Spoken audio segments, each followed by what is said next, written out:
@DARELJEDID. Moi, je vois les copains et copines sociologues, mécaniciens, historiens, profs, conducteurs de train, jardiniers m'apprendre plein de trucs ici sur leur métier.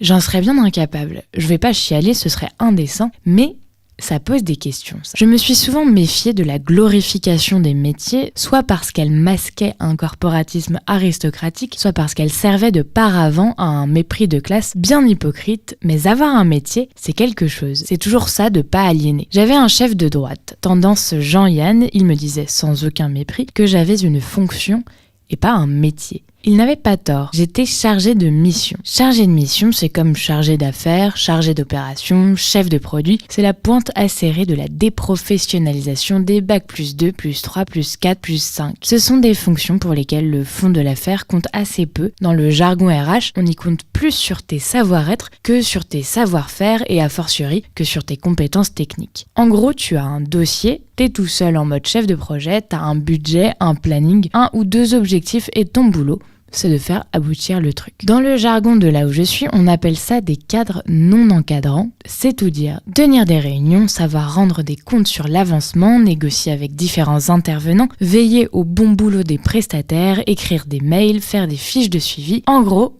on te demande de bosser, de montrer que t'as bossé, de travailler sans consigne intermédiaire, en fait sans protection par ta hiérarchie. Fous-leur la paix, tiens tes objectifs. Globalement, ça demande des savoir-être un peu petit bourgeois, des savoir-faire de pilote de projet. Après, le fond du truc importe assez peu. Tu n'es lié à aucune tradition, à aucune œuvre, à aucun coup de main spécifique, aucune filière d'apprentissage, contrairement aux journalistes, profs, mécaniciens ou boulangers. Ça ne veut pas dire que tu ne bosses pas, ni que tu es inutile, ni que ce n'est pas dur, non. Mais t'as pas de métier. T'es une des 2 extrémités vers lesquelles vont l'actuelle division du travail, un généraliste à l'extrême, à l'autre bout du spectre, c'est l'ultra-spécialisation sur un nombre de tâches de plus en plus réduit. Et quand on me demande ce qu'est mon taf en soirée, je me retrouve comme les chargés du contrôle qualité, les responsables de filière et autres porteurs de projets à hésiter entre parler d'un taf dont tout le monde se fout et raconter que je suis décorateur d'intérieur pour la NASA. Alors, on va pas chialer, c'est pas les mines de potasse et le blé est là à la fin du mois. Avec un peu de chance, il y a même la galette des rois avec le directeur et autres joyeusetés. Mais bon,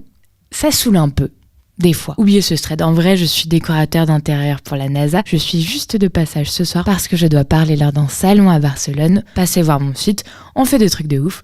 On est basé à Portland.